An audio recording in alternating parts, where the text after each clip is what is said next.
오늘 말씀 전도서 1장 1절에서 11절 한 절씩 교도하겠습니다. 다윗의 아들 예루살렘 왕 전도자의 말씀이라.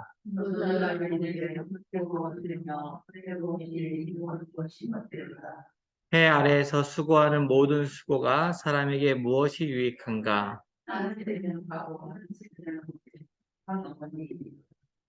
해는 뜨고 해는 지되 그 떴던 곳으로 빨리 돌아가고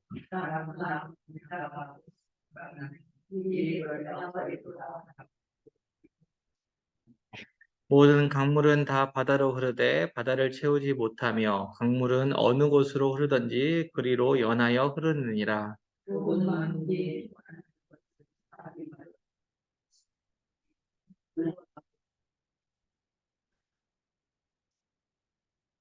이미 있던 것이 후에 다시 있겠고 이미 한 일을 후에 다시 할지라. 해 아래에서 새 것이 없나니.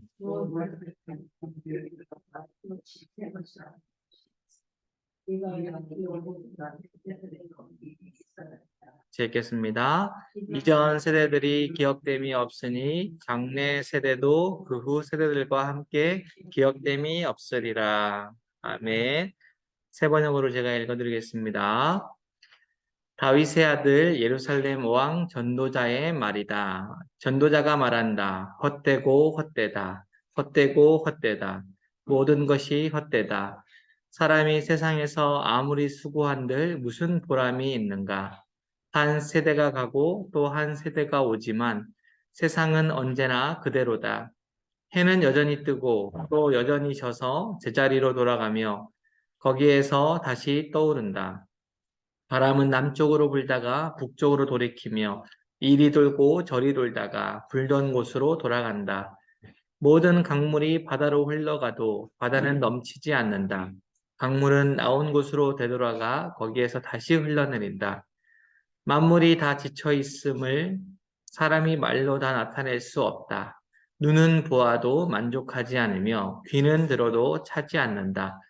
이미 있던 곳이 훗날에 다시 있을 것이며 이미 일어났던 일이 훗날에 다시 일어날 것이다. 이 세상에 새 것이란 없다. 보아라, 이것이 바로 새 것이다 하고 말할 수 있는 것이 있는가? 그것은 이미 오래전부터 있던 것, 우리보다 앞서 있던 것이다. 지나간 세대는 잊혀지고 앞으로 올 세대도 그 다음 세대가 기억해 주지 않을 것이다. 아멘. 어떠세요? 전도서 1장 1절부터 11절까지 읽었는데 딱 들으면서 읽으시면서 어떤 느낌이 드세요?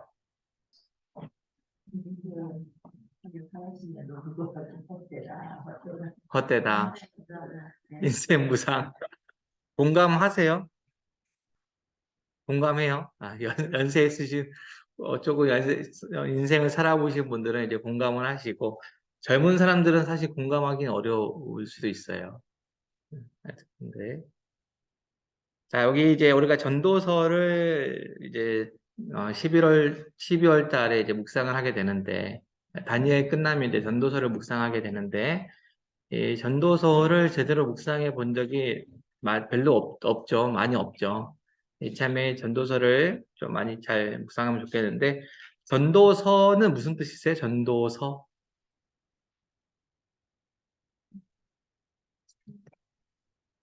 교환은 2층. 네. 전도서가 무슨 뜻일까요?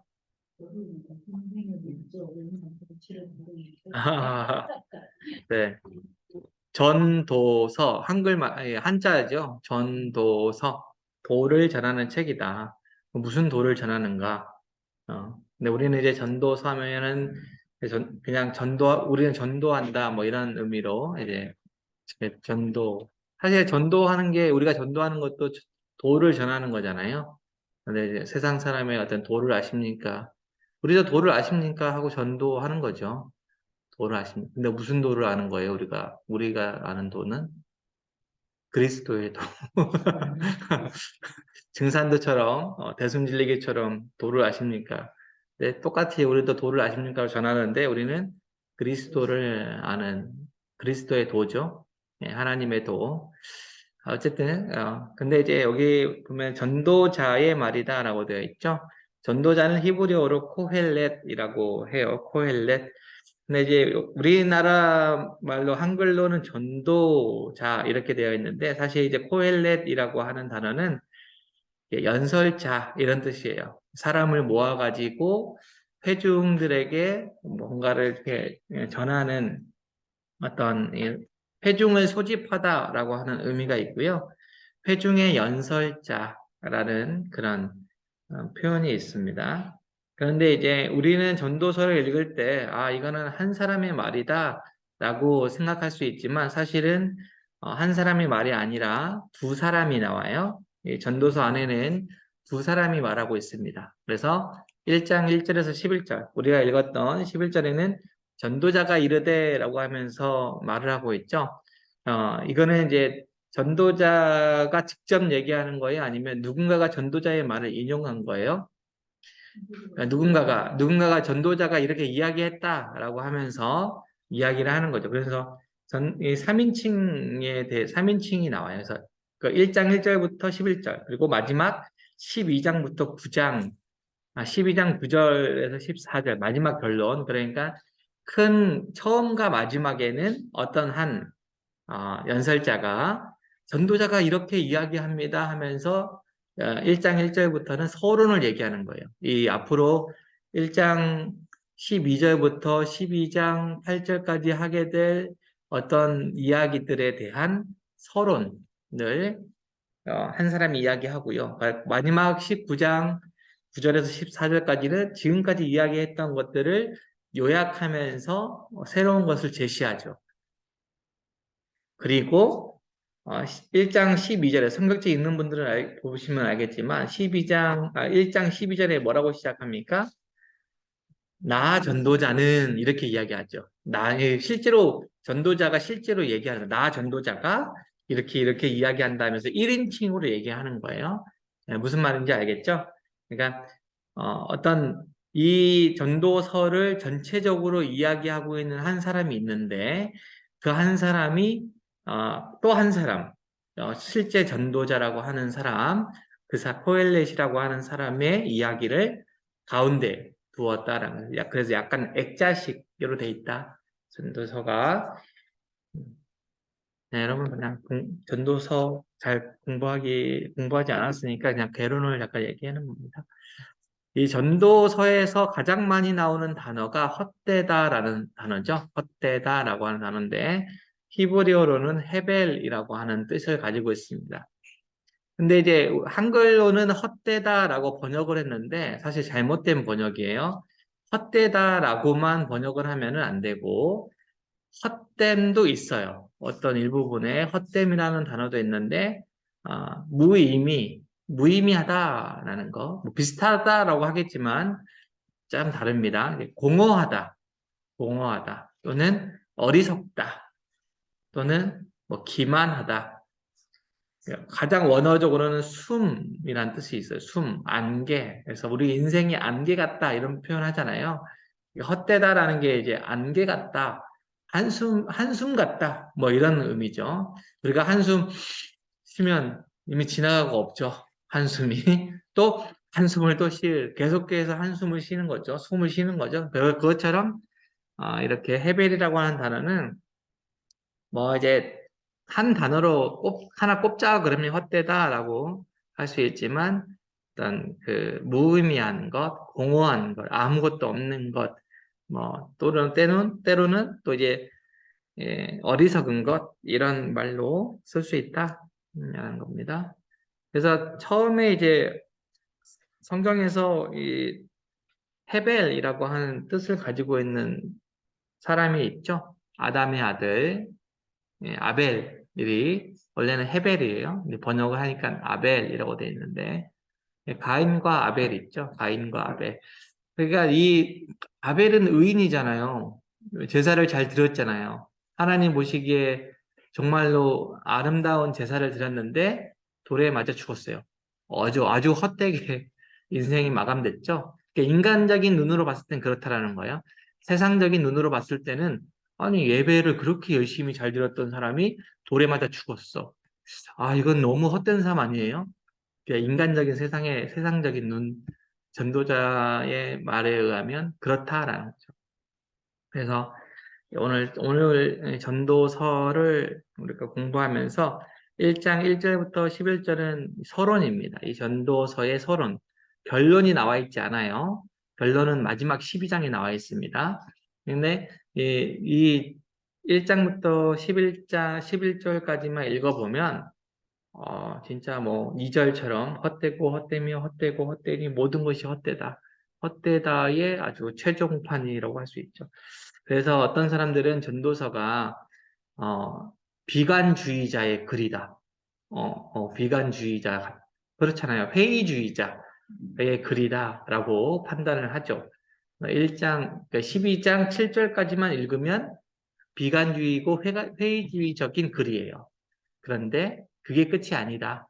라는 거가 이제 12장 마지막에 되어 있죠. 결론은 이겁니다. 예, 여러분이 어, 외우면 좋겠는데 12장 13절, 12장 13절 마지막 이 일의 결국을 다 들었으니 뭐 헛되고 뭐도 헛되고 지혜도 헛되고 열심히 일하는 것도 헛되고 다 헛돼요. 가정도 헛되고 뭐 세상에 있는 건 다 헛됩니다. 이런 것들을 다 들었어요. 일의 결국을 다 들었으니 하나님을 경외하고 그의 명령을 지킬지어다. 이것이 모든 사람의 본분이다라고 결론을 맺습니다. 그러니까 이 세상만 바라보면 헛되다. 그래서 이 전도서에 보면 오늘도 보면 말이 나오지만 해 아래라고 하는 표현이 많이 나와요. 해 아래에 이런 이 모든 것들이 헛되다라고 되어 있는데 우리 인간은 늘 해 아래에 사는 사람들이기 때문에 이 해가 뜨고 지는 거에 엄청난 의존을 받으면서 살아가고 있죠. 그러니까 해 아래에 사는 사람들이에요. 이거 이 지구에 있는 모든 일들은 해 아래에 있는 겁니다. 태양이 중심에 있고 지구가 공전하면서 이렇게 해 아래에서 삶을 살고 있죠. 그런데 전도사가 결국에 이야기하고 있는 건 뭐냐면 이 세상은 해 아래만 있는 게 아니라 해 너머에도 있다라는 거. 해 너머를 주관하시는 분, 이 해 아래까지 다 포함하고 우리의 눈이 해 아래에만 머물러 있지 않고 해 너머, 해를 주관하시는 분, 그분이 있다라는 거에 눈을 초점을 맞추게 하는 거죠. 그게 궁금한 게 있어요. 네, 다윗의 아들 예루살렘 왕 전도자의 말씀이라는 게 네, 저자가 누구시냐면 저희는 우리가 생각한 게 네. 있어요. 이게 이제 여기 할 겁니다. 1번. 네. 자, 관찰과 묵상. 예, 이제 질문을 통해서 관찰과 묵상 들어갑니다. 전도자가 인생의 헛됨을 노래하죠. 예, 헛되다, 헛되다, 헛되고 헛되니, 헛되다. 라고. 그래서 전도자는 자신을 누구라고 소개합니까? 예, 다윗의 아들이고 예루살렘 왕 전도자다라고 되어 있죠. 예, 코엘렛은 아까 얘기했듯이 회중을 모아서 연설하는 사람이라 그랬어요. 네, 자 보세요. 다윗의 아들이고 예루살렘에서 왕이 되었던 사람 누군가요? 솔로몬. 솔로몬밖에 없죠. 다윗의 아들이고 예루살렘의 왕으로 있었던 사람은 솔로몬밖에 없습니다. 그런데 이제 히브리어에서 아들이라고 하는 뜻은요. 실제로 아들일 수도 있지만 우리가 이제 역사서에서 보면은 누구누구의 아들, 누구누구의 딸 이렇게 하지만 아들과 딸은 히브리어로는 조상, 어떤 후손 이런 단어도 같은 의미가 있어요. 그러니까 네?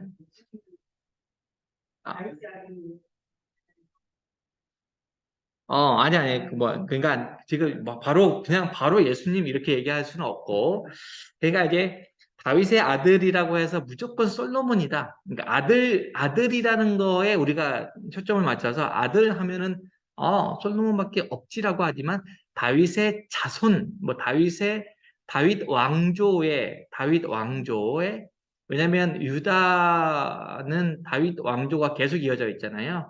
북이스라엘은 계속해서 반역한 역사지만 남유다는 계속 다윗의 족보죠. 다윗의 아들들이 계속 예루살렘에서 왕이 되었습니다. 누구까지? 시드기야 때까지. 시드기야 왕이 바벨론의 포로로 잡혀갈 때까지 계속 예루살렘에서 왕이 되었어요.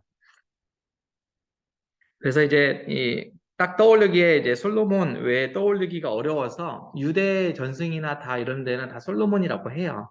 그래서 보통 보면은 12절, 1장 12절, 나 전도자가 예루살렘에서 이스라엘에서 왕이 되어 이런 표현도 있고요. 뭐 그런 표현들이 있습니다. 그런데 또 어떤 표현들이 있냐면 나에게 지혜가 이전에 16절 같은 데 보면요. 내가 내 마음속에서 말하여 이르기를 보라 내가 크게 되고 지혜가 더 많이 얻었으므로 나보다 먼저 예루살렘에 있던 모든 사람들보다 낫다. 근데 여기 보면 예루살렘에 있던 모든 사람은 예루살렘에 있던 모든 왕보다 낫다. 이런 표현이거든요. 예루살렘 만약에 솔로몬이다. 그러면 솔로몬보다 먼저 예루살렘에서 왕이 됐던 사람은 누구 있어요? 다윗밖에 없어요. 사울은 예루살렘에서 왕이 아니었죠. 사울은 예루살렘에서 왕이 된 적이 없고 예루살렘으로 천도한 사람이 다윗이니까 다윗밖에 없어요. 그러니까 왕으로 세움받았지만 예루살렘에서는 어, 사울은 사실 엄격하게 얘기하면은 통일 왕국의 왕이라고 할 수 없어요. 그냥 베냐민 지파의 어떤 그냥 소수 지파의 왕이고 그렇게 세움받은 통일 왕국의 첫 번째 왕이긴 하지만 예루살렘으로 옮긴 사람은 다윗이죠. 그래서 예루살렘부터 시작한 사람은 다 다윗인데 다윗 솔로몬부터 시작해서 쭉 유다는 다 예루살렘 그때부터 시온상 예루살렘인데 지금 이야기하고자 하는 건 뭐냐면 솔로몬이라고 단정 지어버리면 이런 표현들이 안 맞는다라는 거예요. 그러니까 다윗보다 다윗 한 명밖에 없죠. 그러니까 자, 보세요. 이렇게 생각하면 어떨까 싶어요. 솔로몬이냐 아니냐는 그렇게 중요하지 않아요. 근데 어떤 지혜자가 글을 썼어요. 그런데 그냥 무명의 지혜자예요. 내가 지혜를 썼어요. 이거 썼는데 전치상이라고 합시다. 전치상에서 글을 막 지혜서를 썼어요. 이렇게 전도서를 써서 딱 내면은 사람들이 읽을까요? 안 읽을까요? 음. 안 읽어요. 근데 지혜의 왕 하면 누구예요? 솔로몬이죠. 그거는 세월이 변해도 변함없는 진리잖아요.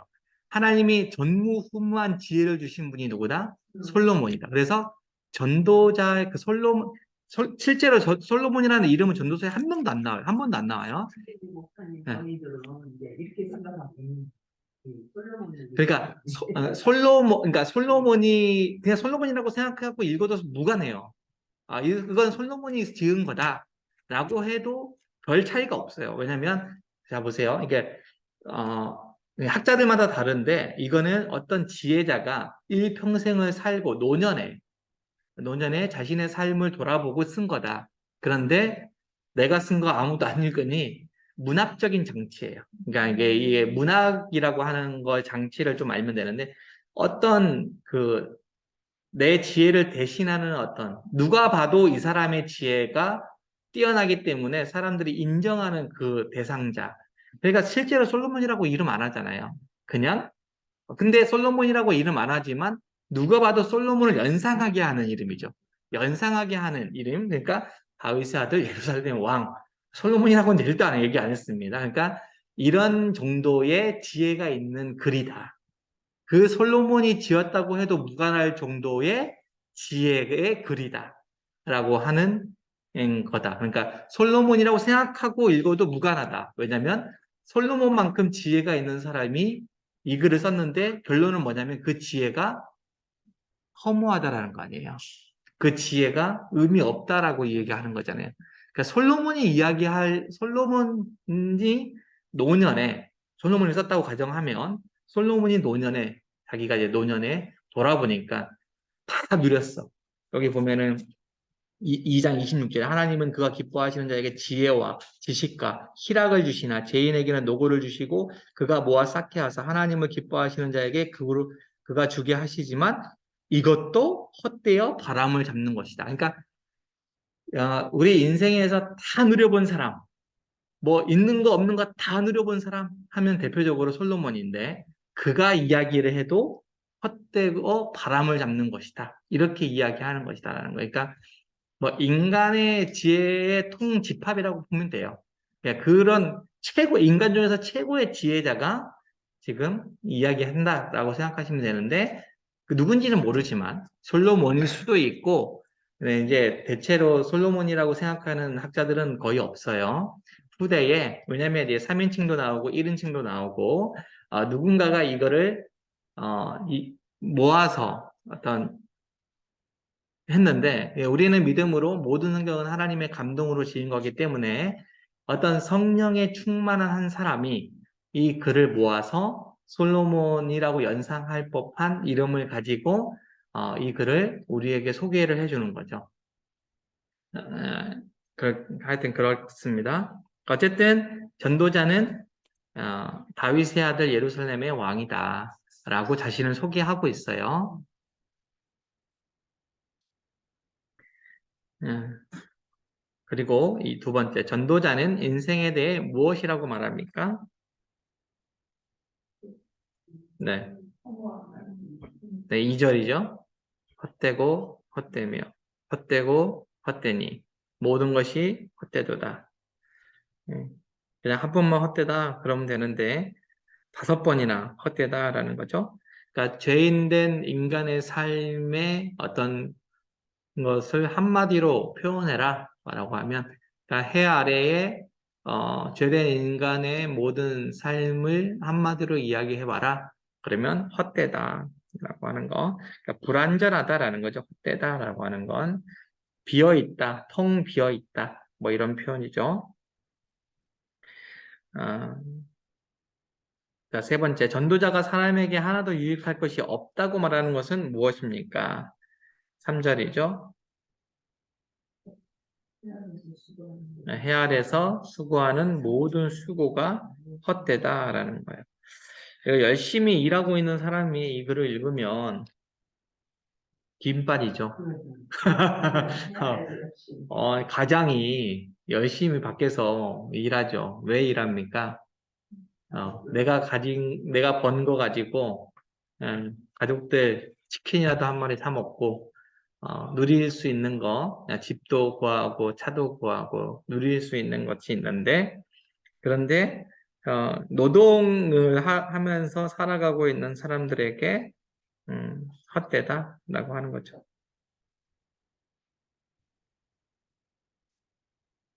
그런데 이제 결국에는 그렇게 그 순간 어떤 노동하는 그 순간을 이야기하는 게 아니라 그렇게 수고하고 노동한 사람들의 결말이 어떻게 되느냐, 결론이 어떻게 되느냐라는 거죠.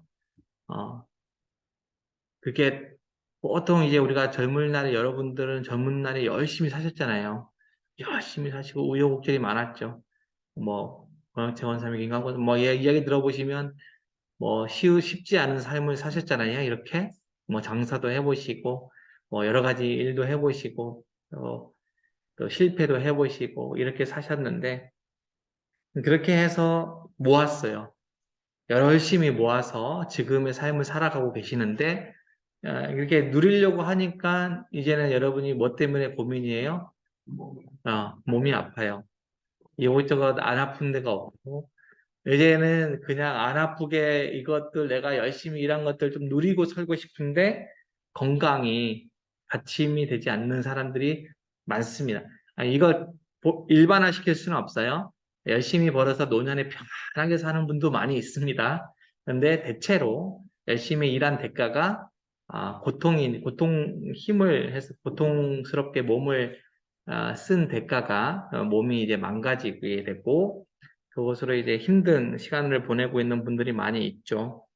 네, 그런 면에서 해 아래에서 수고하는 모든 수고가 헛되다. 하나도 유익할 것이 없다라고.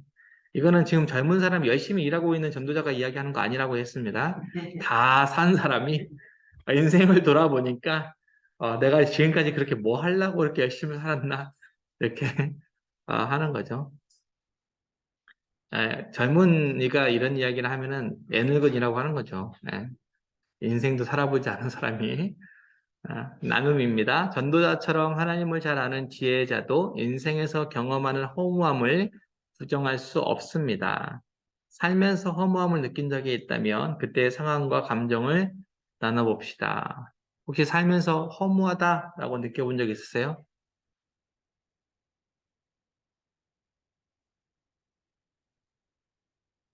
우리 어머니한테 한번 그런 얘기를 들은 적이 있는데, 음, 저한테 자식 키워봤자 다 필요 없어. 뭐 이렇게 본심은 아니었을지도 모르겠지. 본심일 수도 있지만, 자식 키워봤자 다 필요 없어. 뭐 이렇게 화낸 적이 있어요. 저는 그때 그 말을 아주 가슴 깊이 가지고 있습니다. 제가 21살 때였는데, 제가 하여튼 뭘 잘못했어요. 내려갔더니 쳐다보질 않으시더라고. 자식 키워봤자 필요 없어.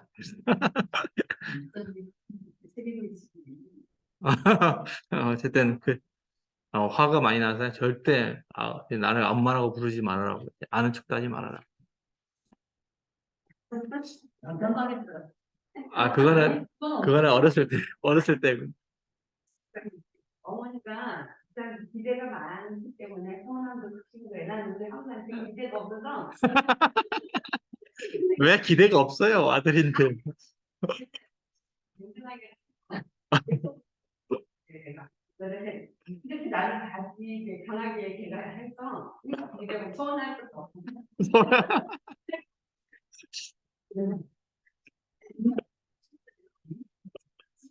그래요. 일찍 이런 분이 아니라 기대한테 먹으니까 머리가 안 어떻게 뭐 사업해 보신 분들 어떻게 허무한 적 없으십니까? 많아요. 어렵게 무슨 사업이나 이렇게 자녀들을 뒷바라지 했는데 자녀들이 또 잘 되고 잘 살고 그러면 괜찮잖아. 근데 이제 그에 따라서 이제 내 몸이 이렇게 망가지니까 그때도 현망감이 음, 들고 왜 젊을 때 그러니까 그 미련한 거지. 왜 젊을 때 건강 관리를 좀 해가면서 살았으면 이럴 걸 이렇게 지나와서 후회한들 뭐 하냐 그런 생각이 들더라. 음. 제 건강 때문에 많이들 이제 그런 생각들을 많이 하시게 되죠. 근데 저는 어제 좀 이런 생각이 들어요. 무릎이 아파서 감사한 생각이 드는 거예요. 근데 지금 내가 개인가 시스들에게 소문이 됐잖아. 가서 애도 낳고 다 제가 그런 걱정이 없었는데 내가 이 땅에서 엄마로 해야 될 일을 다 했다고 굉장히 안고하고 늘어질 시간인데 내가 다리가 아프잖아. 그러니까 내가 이 다리 아픈데 집중하잖아. 다른 생각을 아, 안 해. 어제 감사마음으로. 어, 어쨌든. 무릎 아픈 것 때문에 감사한 마음이 생기셨다고. 편안하다고 할 예, 때, 예. 그럴 수가 없었어. 되게 편안하다. 그런데 편안하다 할 때, 정말 위험한 게 없어.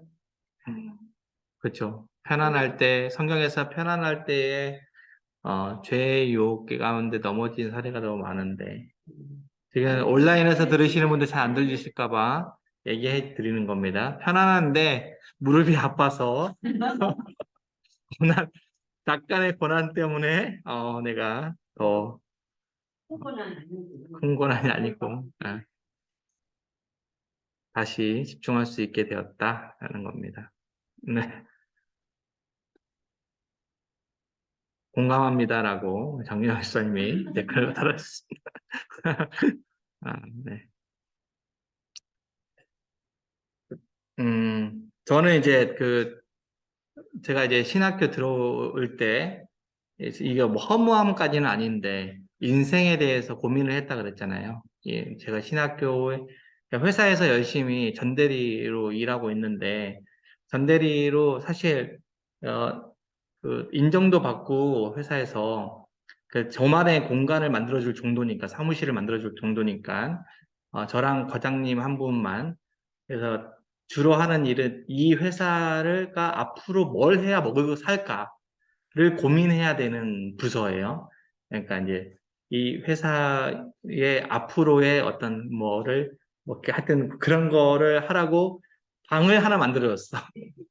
미래 기획 뭐 이런 것처럼 저는 데이터베이스 하러 들어갔는데 어쨌든 데이터베이스 하면서 인정을 해주셔서 감사하죠. 감사하니까 이제 그런 걸 하라고 하니까 혼자 이제 이런저런 생각하는 시간이 많잖아요. 근데 과장님은 거의 뭐 이제 외부로 많이 나오시고 저 혼자 이제 사무실에 혼자 독방을 쓰고 밖에서는 막 따다닥 붙어서 쓰는데 저 혼자 독방에 앉아 있는데 그때 이제 특별 새벽 기도라고 그 말씀을 드렸죠. 특별 새벽 기도를 하고 있는 때예요. 40일 특별 새벽 기도를 하는데 아침에 새벽에 특별 새벽 기도하고 기도하고 이제 뭐 영어 학원 다니고 영어 학원도 하고 헬스장도 다니고 막 이런 때예요. 그리고 이제 자 이제 사무실에 앉아서 업무를 보다가 문득 스치면서 생각이 듭니다. 내가 이렇게 살아서 뭐 할까? 라는 질문이 딱 들어와요, 머릿속에. 아, 그러면 뭐 그냥 보통 사람 같으면은 그냥 뭐 그냥 하고 넘어가면서 일을 하잖아요. 근데 이 질문이 저를 괴롭히는 거예요. 이렇게 이런 삶을 계속 살면 나는 앞으로 어떻게 될까라는 것을 고민하게 되는 거죠. 그러면서 이제 그게 하루, 한 시간, 한순간 그런 고민을 하면 그냥 웃어 넘어가고 그냥 넘어갈 수 있는데 계속해서 그 질문이 더 커집니다. 이게 날이 가면 갈수록 그 질문이 커져요. 그래서 스스로 답을 하는 거죠. 아, 나는 아직 결혼을 안 했으니까 결혼하겠지. 아, 그리고 결혼하다가 그럼 뭐 하지? 이렇게 회사 다니니까 돈 벌면서 차도 사고 결국에 또 집도 사겠지. 그럼 뭐 할까? 내 아내랑 결혼해서 아이도 낳겠지? 그럼 또 뭐 할까? 아이랑 낳고 이렇게 뭐 살다가 뭐 그렇게 또 뭐 이렇게 하다가 이렇게 되겠지. 그럼 결국엔 뭐 할까? 끝까지 가니까 결국엔 난 죽게 되는구나. 라는 거를 저 머릿속에 그 방 안에, 아직도 기억나는 그 방 안에, 이거의 한 절반 정도의 방인데, 혼자 앉아가지고 계속 그런 생각만 하고 있는 거예요. 그럼 나는, 한 번밖에 살지 않는 인생. 나는 이 방에서, 이 회사에서 이렇게 살다가 그냥 한 번밖에 살지 않는, 한 번 딱 주신, 하나님이 한 번 딱 주신 내 인생을 그렇게 살다 가겠구나. 라는 게 제 결론이었습니다. 그러면 결론이 뭐냐면 이렇게 살다가는 하나님이 딱 한 번 주신 인생인데 이렇게 살다가 가고 싶지 않다라는 게 제 답이었고 그리고 제가 찬양 인도를 하고 이제 그때 너무 멋있어. 아니요 특별 새벽 기도 때 하고 특별 새벽 기도 때 그 질문 가지고 기도하고 찬양 인도를 하는데 찬양 인도를 할 때 제가 이제 그 새로운 곡이 나오면 이렇게 소개를 해주는 그런 를 많이 했어요. 그때 새로 나온 곡이 뭐냐면 모든 상황 속에서라고 하는 곡이에요. 모든 상황 속에서 후렴이 뭐냐면 내 영혼이 확정되고 확정되어 싸우니에요. 제가 이제 그런 고민을 한참 하고 결론을 내리고 그 다음 주에 주일 저녁에 이제 찬양을 하는데 그게 마지막 곡이었습니다. 그런데 그게 모든 상황 속에서 이렇게 하다가 내 영혼이 확정되고 확정되었습니다 해서 제가 무너져 버렸어요. 그 앞에서, 그 앞에서 내 영혼이 확정되고 확정되었사오니라고 그 시편 57편의 그 말씀이 찬양 가운데 하면서 제가 찬양 인도를 못하고 거기서 무릎 꿇고 그냥 울어버렸어요. 그 회중이 막 있는데, 찬양 인도 하는데. 그래서 막 사람들이 뭐, 이걸 가는 거 제가 막 하면서 들어와서 펑펑 울었어요. 그러니까 내 영혼이 확정돼. 그러면서 제가 회사를 그만두고 신대원에 가겠습니다라고 그때 결정을 한 거죠. 그래서 그, 그 잘한 건지 안 한 건지 하나님이 판단하실 거고 어쨌든 그런 그 인생의 이게 뭐 허무함까지는 아니에요. 저는 이제 허무하다라고 할 건 아닌데 제가 이제 그게 제가 스스로 저는 철학자도 아니고 제가 공대생이고 뭐 컴퓨터 만지는 그런 일을 했기 때문에 제 생에 그런 생각을 할 거라고는 전혀 한 번도 생각해 본 적이 않았어요. 목사님 되겠다. 그런 생각. 네네. 저는 한 번도 목사가 되겠다고 전혀 생각해 보지 않았고 열심히 그래서 저는 DFC라고 선교단체를 했는데 선교단체에서 간사라고 할까 봐 취직을 먼저 해버린 사람이에요. 졸업하기 전에 취직을 했어요. 그리고 그냥 나는 이력서 넣고 첫 번째로 날 불러주는 곳에 무조건 들어가서 일하겠다고 하는 게 제 처음이자 마지막 직장이에요. 근데 거기서 일했는데 중소기업이긴 하지만 사실 거기서 일하면서 이제 그러니까 제 생애 처음으로 그런 고민을 한번 해본 거죠. 그게 처음이 그러면서 이제 이렇게 한 건데 어쨌든 그런 감정을 느꼈습니다. 하나님 그거는 그러니까 하나님이 그때 그 고민을 그 생각을 하나님이 이렇게 넣어주셨다고 생각해요, 저는. 지금 생각해보면 그 방 안에 혼자 있는 저에게 이렇게 톡 던지신 거죠, 이렇게. 톡 던지면서 혼자 고민해봐라. 이렇게 고민하면서 며칠간 또 기도하고 이렇게 하면서 또 마지막에 찬양으로 탁 방점을 찍어주셔가지고 그때 그 곡이 처음 나왔어요. 근데 이제 그 곡이 제가 소개하는데 제가 불러야 되는데 제가 그 앞에서 막 했던 적이 있어요. 근데 음, 네, 관찰과 묵상 두 번째. 전도자는 자연계의 순환과 역사의 흐름 속에서도 피곤과 허망함을 발견할 뿐입니다. 피곤과 허망함을 발견할 뿐이다. 사람이 말로 다 말할 수 없는 것은 무엇입니까? 말로 다 말할 수 없는 것은 무엇입니까? 8절에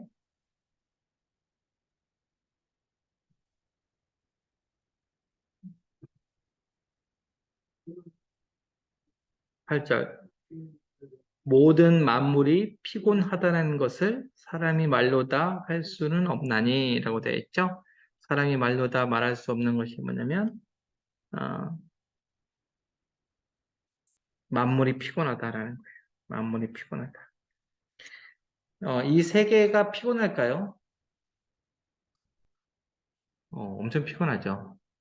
오염되고 점점 사람의 욕심 때문에 자연은 파괴되고 있고 공기는 오염되고 있고 물도 많이 오염되고 있고 많이 피곤해 있습니다. 하나님이 천지를 창조하실 때 이후로 계속해서 이 세상은 점점 피곤해져 가고 있죠.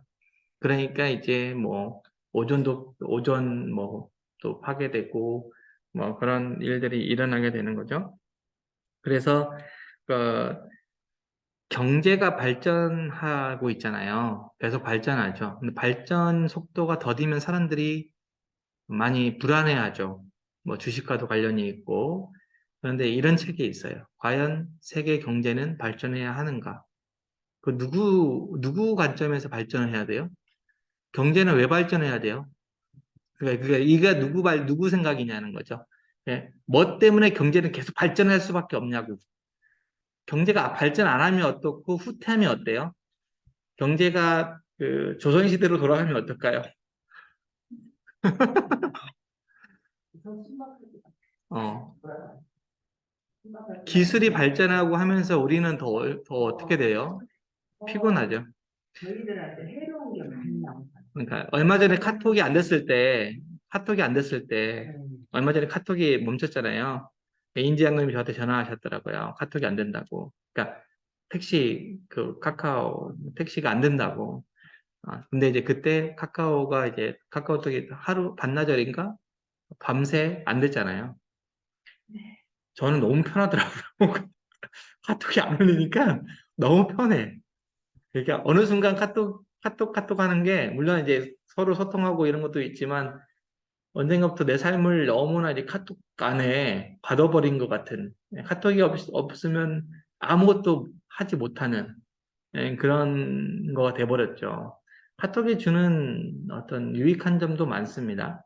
소통을 하게 하고 만나지 못한 사람을 원활하게 이렇게 해주는 것도 많지만 반대로 카톡이라든지 어떤 기술의 발전이 우리의 삶을 너무나 힘들게 하는 것이 있다. 만물은 피곤해지고 있다라는 거예요. 그래서 노마서에서는 피조물이 신음하고 있다. 이러죠. 피조물이 신음하고 있다. 자, 네. 자, 반복되는 자연계와 인생사를 생각할 때에 해 아래 무엇이 없습니까? 새 것이 없다. 이렇게 말할 수 있어요. 제 핸드폰 새 건데요. 새로 생겼는데요. 이렇게 생각할 수 있지만 결국에는 만족함이 없다라는 거죠. 만족함이 없다. 그리고 우리가 뭐 새로운 거를 뭐 발견하고 뭐 그럴 수 있지만 사실은 과학이라고 하는 것도요. 새로운 걸 발견하는 거잖아요. 근데 새로운 걸 발견한 게 아니라 하나님이 이미 세상 가운데 창조해 내신 것을 발견하는 거죠. 인간에게는 발견되지 않은 것을 새롭다라고 하지만 하나님 입장에서 봤을 때는 이미 하나님이 다 발견해 놓은 거예요. 뭐 원자, 분자 뭐 이런 거 요즘에는 원자보다 더 더 밑에 뭐 있다고도 하고 그러지만 우주도 마찬가지죠. 우주는 가면 갈수록 더 새로운 행성, 항성이 더 발견되고 그래서 우주는 팽창하고 있다라는 설도 있잖아요. 우주는 확장되고 있다. 왜? 인간이 가면 갈수록 더 새로운 게 더 많이 나오니까. 그런데 그건 원래 새로운 게 아니라 하나님이 보시기에는 이미 천지 창조하실 때 처음에 이미 다 만들어 놓으신 거예요. 그러니까 하나님 입장에서는 새 것이 아닙니다. 네. 과학은 이제 그런 하나님이 만들어 놓으신 것을 발견해 나가는 그런 과정이라고 할 수 있죠. 그래서 신앙과 과학은 뗄래야 뗄 수가 없어요. 왜냐면 하나님의 세계를 하나하나 인간의 지혜로 새롭게 발견하는 것들이 과학이기 때문에 음, 어쨌든 새 것이 없다라고 하는 것.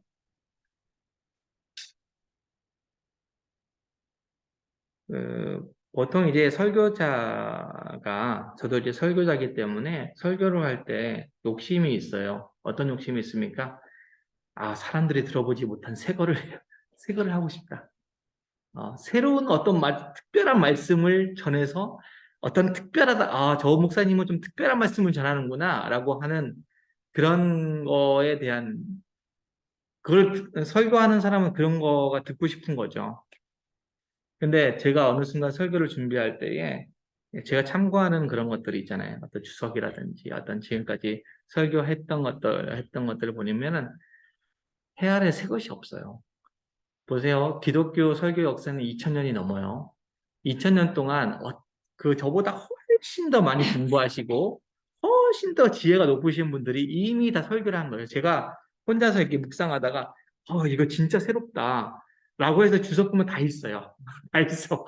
새로운 게 없어요. 새로운 게 없어요. 그러니까 근데 성도님들도 그런 거 있잖아요. 어떤 새로운 말씀을 듣고 싶다. 뭐 그런 거 있잖아요. 이미 다 이 안에 다 있는 거예요. 있는 건데 이미 다 2000년 역사 속에서 모든 설교자들이 다 했던 겁니다. 했던 건데, 그러니까 그때부터 새 것은 나에게 없다. 새 것은 내가 절대 발견할 수 없다. 라는 것을 알게 됐고, 거기서 아직 겸손하게 된 거죠. 어, 그래서 그렇다는 거고. 자, 이전 세대들과 같은 장래 세대들의 운명은 무엇입니까? 이전 세대들과 같은 장래 세대들의 운명 11절에 그런 세대들의 기억들은 없지만 강례자들도 함께 기억들은 없으리라.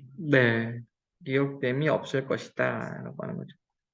보통 이제 이 사람들이 역사 속에서 뭐 이렇게 기억되는 사람들이 있죠.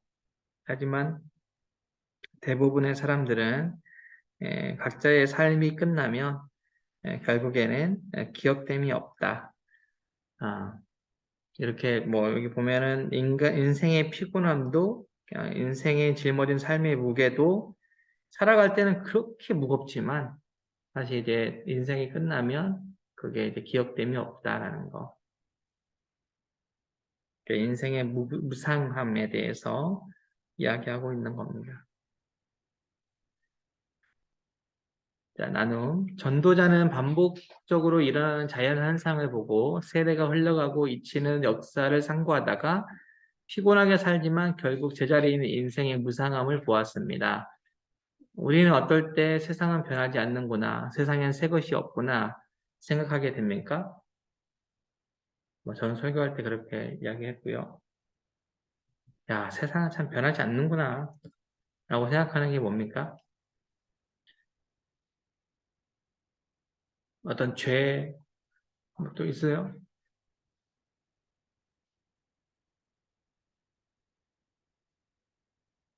드는 생각도 있으세요?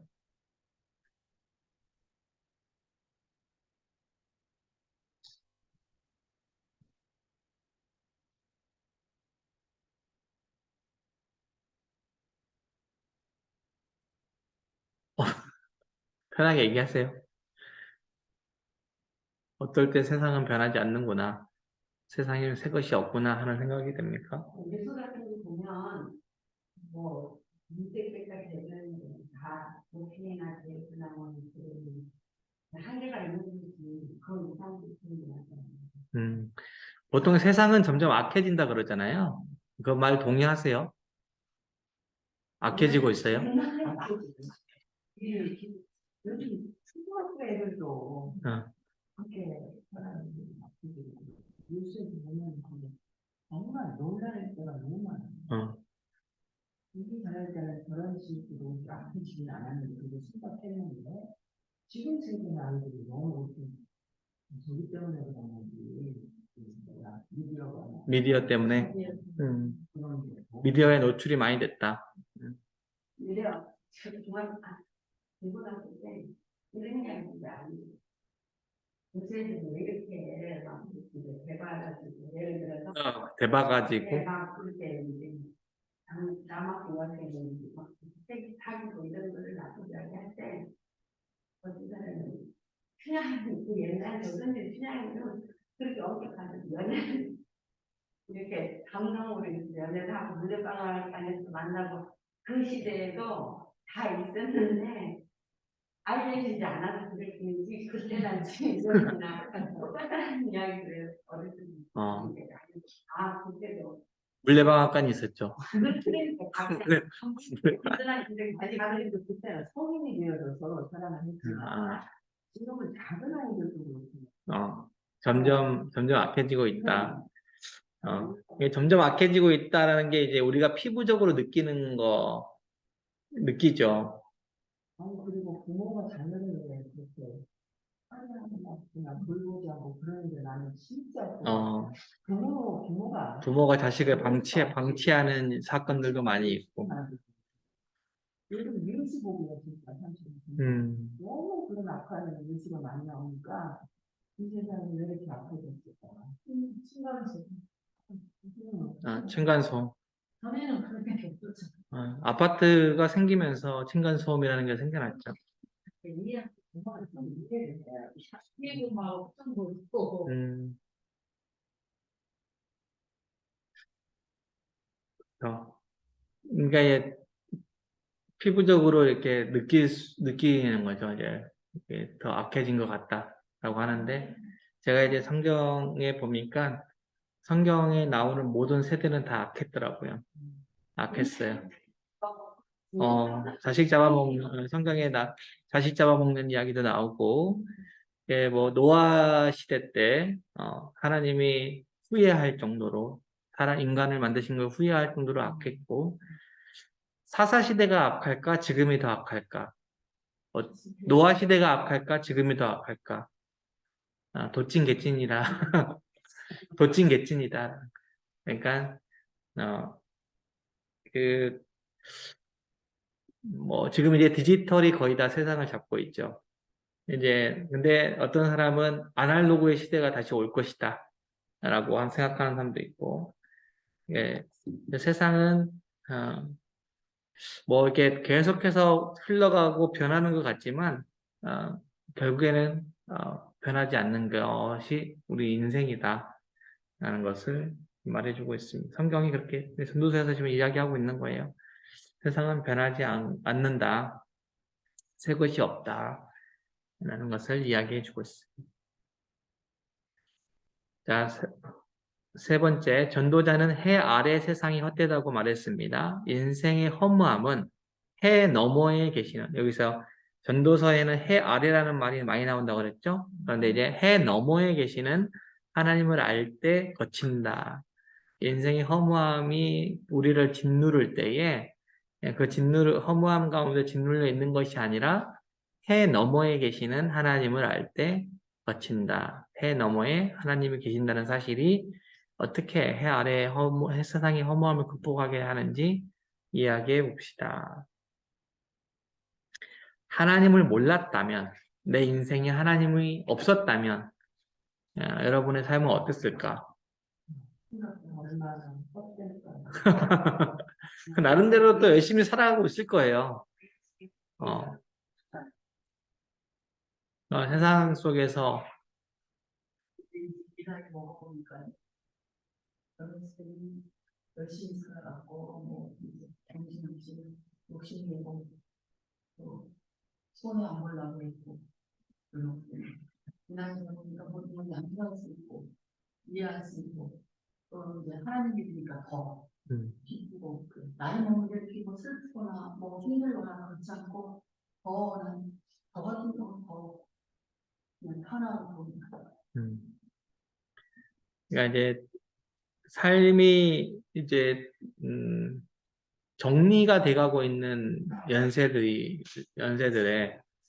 아, 이때는 이제 세상의 눈보다는 하나님 앞에. 그래서 전에 교회 목사님이 어르신들 신방하고 그럴 때 누구보다 하나님께 가까이 있어야 할 분들이 이제 어르신들이라는 거예요. 왜냐하면 이제 노년에 만약에 하나님을 거부한다. 그래 버리면 엄청난 큰일이잖아요. 그러니까 노년일수록 더 하나님께 가까이 할 수 있도록 해야 되는 게 이게 뭐 이제 교육자들이다 이렇게 이야기하시면서 말씀하신 게 있는데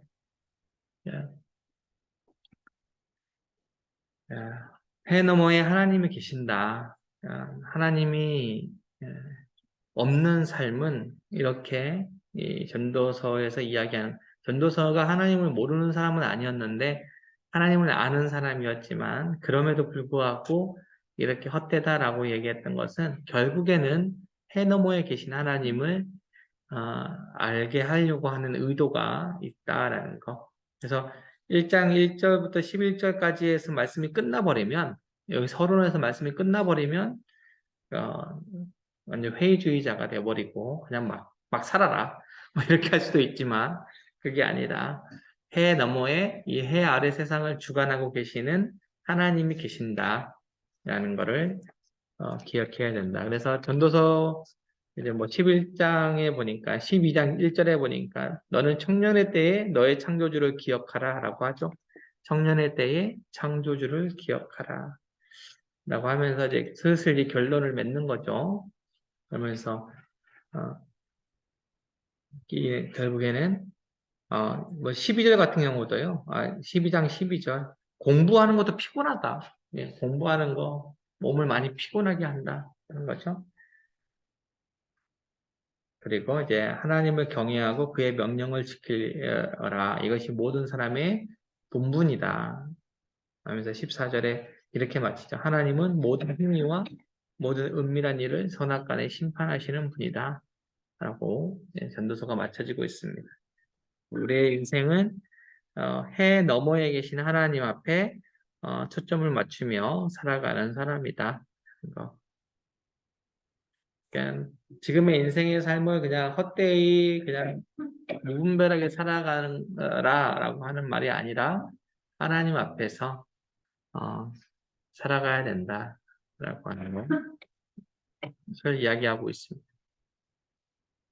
자, 여기까지 하고요. 일단 전도서 여러분 새롭게 이제 묵상하게 될 텐데 묵상하시면서 좀 어려우실 수도 있고 이런 말씀 없었으면 좋겠는데 하는 말씀도 있을 텐데 그래도 이제 결론을 여러분이 이미 아시니까 그것을 기억하면서 전도서를 잘 묵상해 보시기를 바랍니다. 자, 기도를 하고 마칠 텐데요. 기도 제목을 보시면 지난번과 똑같은데요. 다른 점이 하나 있다면 김연자 집사님이 별세하셨죠? 그래서 이제 김연자 집사님이 빠졌고요. 김연자 집사님 얼마 전에 별세하셨잖아요. 네. 별세하셨어요. 요양원에 계신 분 별세하셔서 원나에 빠졌고요. 여기 네? 이거? 저 뒤에 있습니다. 네. 그리고 제가 추가해 한 분이 있는데요. 이기분 집사님이라고 이기분 네, 86세인데요. 교회 주일에 안 빠지고 나오시는 분입니다. 남편이랑 정동현 집사님이랑 같이 잘 나오시는데요. 예, 뇌경색 촉이 있어요. 네, 그래서 이제 근데 교회는 잘 나오세요. 그러니까 위험 병원에서는 뇌경색 촉이 있기 때문에 심장 검사도 하시고 뭐 이러시는데 그래도 괜찮다고 하시면서 이제 교회 나오시는 분인데 연세가 있으시니까 그래도 우리 교군데 이름이 좀 처음 들어보신 분들은 기억해 두셨다가 오래되셨다. 오래되신 분이죠. 야, 오래되신 분들은 아시는데 또 최근 분들 잘 모르실 거예요. 목사님 여기 조그만해 여기 있는 누구? 집이야? 네네네. 조그만 애기 학생들이 공원다는가? 네, 그 손지연 그 조정옥 집사님 외손주죠. 네, 많이 좋아졌다. 이거는 이제 빼도 될 것 같아요. 주지하는. 네. 학교 생활 잘하고 얼마 전에 또 그 뭐죠? 만화 그리기에서 상도 받고 그래서 뭐 조정옥 집사. 외손주죠. 정욱준 사람. 정욱준 사람은 젊은 사람이 누구요? 저 정욱준. 옥준이? 옥준이는 저기 홍은주 집사님 아들이죠. 얼마 전에 클라리넷으로 클라리넷도 우리 음악회 때 클라리넷 했던 청년. 근데 얘도 좀 많았어. 어렸을 때부터 그래요. 그래서 가끔 이렇게 평상시에는 그렇게 예배를 나오는데 한 번씩 이렇게 조금 쓰러질 때가 있어요. 일상생활에서. 그래서 조금 기도가 항상 필요한 청년입니다. 교회 열심히 나오죠. 아빠랑 열심히 나오고 엄마도 교사하고 있고요. 그리고 이제 여기는 안 썼는데 배옥근 권사님이 무릎 수술을 하셔요. 28일에 무릎 수술을 하시는데 좀 기도를 해주시면 좋겠습니다. 여기 또 제가 추가하신 분이 있는데 김광옥 권사님이라고 이름을 그동안 안 넣었었는데 권사님 이름을 넣습니다. 제가 오늘 네, 허리 협착증이라고만 적었는데 다시 MRI를 찍었더니 그게 엉덩이까지 아픈 것이 그 원인이었어요. 아니 그거 안에 신뢰를 한 건 아니고 요즘에 네, 권사님 이래서 근육만 빠졌다고 그래서 근육을 채우는 운동을 열심히 하고 그래서 PT까지 받고 그랬는데 받는 도중에도 엄청 아팠거든요. 네, 그래서 네. 제대로 못했어. 네. 그런데도 계속 아프니까 그 원인이 뭐냐 그래서 MRI를 찍었어요. 그랬더니 거기에 그렇게 나오는 거예요. 폭사증에 2번, 3번하고 또 4, 5번. 엉덩이에 하는 거 모르겠더라고요. 아니 이제 그건 이제 허리 쪽에서 머리를 부담내는 건 모르겠어. 네.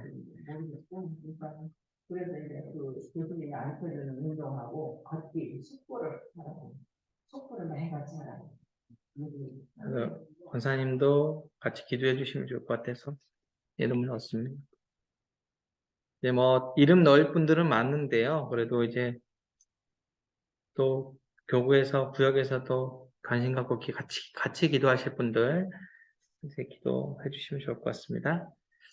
자, 이 말씀을 위해서는 하나님 없는 인생의 무상함을 깨닫고 하나님을 기억함으로 삶의 가치를 발견하게 해달라고 삶의 의미를 잃어버린 사람들이 하나님 안에서 새로운 의미를 발견하는 공동체가 되게 해달라고. 그래서 교회라고 하는 공동체가요, 그만큼 가치가 있는 공동체다라는 것을 기억해 두시면 좋을 것 같고요. 그리고 이제 교회를 위해서는요, 교역자들 당의 재직들이 한마음으로 2022년을 잘 마무리하고 2023년을 잘 준비할 수 있도록 그리고 지금 각 기관들 총회하고 있잖아요. 총회 잘 마무리해서 2023년 잘 준비할 수 있도록 가면 갈수록 이제 일꾼 뽑는 게 참 어렵죠. 그래서 지금 저희 교육자들과 이제 뭐 부장단, 구역장 이런 분들 지금 한 분씩 지금 정하고 있는데 저희 교구도 지금 구역장들을 조금 많이 위해서 기도해 주셔야 될 것 같아요. 제가 이제 교구를 옮기면서 이걸 좀 마무리하고 가야 될 것 같은데 구역장을 좀 잘 세우고 또 이제 가야 될 것 같은데 하여튼 우리 사랑교구 구역장들과 또 여러 가지 또 섬기는 부장들, 뭐 재직 부장들 이런 거 세울 때 잘 세워질 수 있도록 또 순종하는 마음으로 또 이렇게 잘 이렇게 할 수 있는 그런 분들이 나올 수 있도록 위해서 기도해 주시고요. 또 항존직 선거 이제 3차 남았잖아요. 예, 장로 3분, 권사 1분을 뽑는데 마지막까지 잘 뽑힐 수 있도록 위해서 기도해 주시고 또 우리 교회 동역하고 있는 선교지를 위해서 무사오 부족을 위해 에덴 교회 건축을 위해서 기도해 주시면 좋겠습니다. 그리고 코로나가 확산되고 있고요. 우리 교회에도 지금 확진자가 계속해서 생겨나고 있는데요. 또 교직원들도 지금 확진자가 있고 그래서 기도해 주시고요. 또 정치, 경제, 또 나라를 위해서 정의와 공의가 세워질 수 있도록 잠깐 기도해 주셨으면 좋겠습니다. 잠깐 기도 제목이 많긴 하지만 잠깐 우리 같이 기도하고요. 제가 기도하고 광고하고 마치겠습니다. 같이 기도하겠습니다. 하나님, 이 시간 함께 또 우리 사랑하는 구역장님들 함께 기도할 수 있도록 인도하여 주시니 감사합니다. 하나님 기도 제목들 하나님께서 들어주셔서 하나하나 기도할 때에 하나님 우리의 기도가 또 헛된 기도가 되지 않도록 인도하여 주시고 하나님 앞에 귀하게 선언되는 기도 될 수 있도록 인도하여 주시옵소서. 하나님 인생만 바라보며 세상만 바라보며 너무나 허무한 우리의 인생입니다. 하나님 해 너머에 계시는 하나님을 바라볼 수 있는 지혜가 우리 안에 있을 수 있도록 인도하여 주시고 하나님 안에서 인생의 가치를 찾을 수 있는 우리가 될 수 있도록 인도하여 주시옵소서. 하나님 귀한 하나님 교회 또 새로운 한 해를 마감하고 또 새로운 한 해를 시작하려고 합니다. 하나님께서 지혜를 주셔서 또 일꾼을 보내주셔서 잘 세워질 수 있도록 인도하여 주시고 하나님의 은혜 가운데 하나님 귀한 교회가 든든히 세워져 갈 수 있도록 인도하여 주시옵소서. 하나님 교회에 일어나고 있는 많은 또 하나님 선교와 또 예배 가운데 하나님께서 함께하여 주셔서 하나님이 하시는 하나님의 선교를 수 있도록 인도하여 주시고 또 타국에 하나님 귀한 교회가 세워지는 일에 하나님 또 합력할 선을 이루며 기도할 수 있도록 인도하여 주시옵소서. 그 사랑하는 구역장님들 하나님께서 구역을 섬길 때에 감사함으로 또 하나님 또 사랑함으로 잘 섬길 수 있도록 인도하여 주시고 하나님 새로운 구역장들 세워야 하고 새로운 구장들을 세울 때에 하나님 지혜가 있게 하여 주시고 순종함이 있게 하여 주시옵소서. 하나님 또 이 세상을 바라보며 참 힘들고 어려운 시간들이 많이 있습니다. 여전히 코로나가 계속해서 일어나고 있는 이때에 하나님 특별히 확진자들을 위해서 기억하여 주시고 하나님 아프지 않도록 도와주시고 속히 회복될 수 있도록 주님 인도하여 주시고 여러 가지 정책을 세워나가는 의정자들과 또 하나님 국정의 여러 가지 논하는 자들에게 지혜를 허락하여 주셔서 이 땅의 정의와 공의가 온전하게 세워질 수 있도록 인도하여 주시옵소서. 북한의 위협과 또 러시아, 우크라이나 전쟁이 그칠 수 있도록 인도하여 주시고 땅의 전쟁이 아닌 주님의 이름으로 평화와 또 일어날 수 있도록 주께서 도와주시옵소서. 시간께 또 함께 기도하고는 모든 지역자들 가운데 성령으로 함께 알려주셔서 아픈 곳을 만져주시고 어루만져 주시고 또 하나님 또 그 뼈 마디마디 또 하나의 근육 하나하나를 주님께서 붙들어 주시고 주관하여 주셔서 하나님 그것으로 인하여 우리 신앙이 어려움 당하지 않도록 인도하여 주시고 하나님 앞에 온전하게 나갈 수 있도록 주님께서 인도하여 주시옵소서. 하나님 감사합니다. 우리 사랑교구, 우리 구역장님들 사랑하여 주셔서 함께 주님의 말씀을 나누며 또 기도할 수 있도록 인도하여 주시니 감사합니다. 하나님이 맡겨주신 구역을 위해서 또 사랑하는 구역원들을 위해서 하나님 시간과 또 마음을 들여 하나님 이 시간 함께 모여서 또 말씀 공부하고 기도하여 싸우니 하나님 우리의 기도가 헛되지 않도록 인도하여 주시고 특별히 육신의 연약함을 가지고 또 간절히 기도하는 사랑하는 우리 성도들을 위해서 더욱더 기도할 때에 하나님 뼈 마디마디마다 근육마다 하나님께서 힘을 주시고 능력을 주시고 하나님 그래서 이것으로 말미암아 하나님을 향한 발걸음이 가벼울 수 있도록 하나님 더욱더 붙잡아 주시고 인도하여 주시옵소서. 하나님 그래서 더 하나님 주시는 그 사랑함으로 많은 이들에게 사랑을 전할 수 있도록 인도하여 주시고 하나님 없는 삶이 아니라 하나님 안에서 풍성한 삶을 누리며 살아갈 수 있는 귀한 권사님, 집사님 될 수 있도록 주님께서 인도하여 주시옵소서. 귀한 교회 하나님께서 세우셨사오니 하나님 교회를 통하여 만물이 풍성할 수 있도록 인도하여 주시고 많은 이들이 주께로 돌아오는 데 힘이 되는 그런 교회 될 수 있도록 인도하여 주시며 맡겨진 사역들 하나님 감사함을 잘 사역 감당할 수 있는 또 연말과 연초가 될 수 있도록 주님께서 인도하여 주시옵소서. 순종에 순종을 더할 수 있는 그런 은혜 위에 하나님 세워져 가는 교회 될 수 있도록 인도하여 주시옵소서. 하나님 오늘 또 올 한 해 우리 사랑교구의 모든 구역 모임도 하나님께서 지켜주셨고 또 앞으로도 지켜가실 하나님을 기대하며 기도하오니 하나님께서 붙들어 주시옵소서. 감사를 드리며 예수님의 이름으로 기도합니다. 아멘. 또그 소식은 이번 이번 하반기 분배가 매일 하는 12월 이번에 12월 연도돼 있거든요. 그리고 교육권상으로는 아까 목사님 말씀하신 대로 건강보험이요. 건강 2층에서 하니까 많이 안 오신 분들 물론 오시겠지만 또 피올 거니까 마음대로 오시고 분들 불러주시고 그래서 같이 하거든요. 그리고 교육연합 예배는 12월 14일 수요일로 이번 것이 끝나는 것 같은데 2023년도 끝나고 방학까지 네네. 그런 것 같아요. 그러면 후에는 명단과 또 기도 제목이 있으시면 서기 김정희자님에게 올려주셨으면 좋겠습니다. 네. 박민혁 선생님에게 올려주시고 거기에는 없는데요. 제가 이제 교구 차원에서 광고를 하면 성탄절 때 유아 세례, 아동 세례가 있거든요. 그래서 6세 이하가 유아 세례고 바뀌었죠. 7세부터 12세가 아동 세례인데 우리 교구 안에 또 유아 세례, 아동 세례 받을 수 있도록 광고를 좀 해주시고요. 그리고 또 성탄절까지 우리 희망 온돌 따뜻한 겨울약에 우리 어제 주민센터에서 왔다 가셨는데 올해도 좀 도와달라고 하셔서 이제 25일까지 하거든요. 그래서 그것도 다 모아서 주민센터에 기부할 건데 제 광고에 주일에 광고 나갈 겁니다. 네, 질문 없으시면 주기도문으로 마치겠습니다.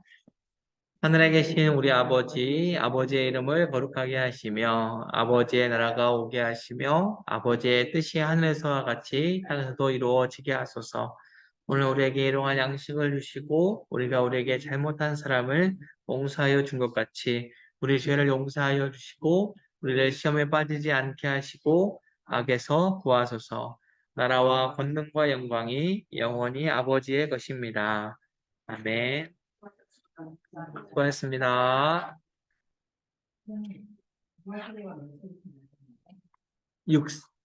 6세 미만 7세부터 7세부터 12세 수고하셨습니다. 온라인에 계신 분들도 수고하셨습니다.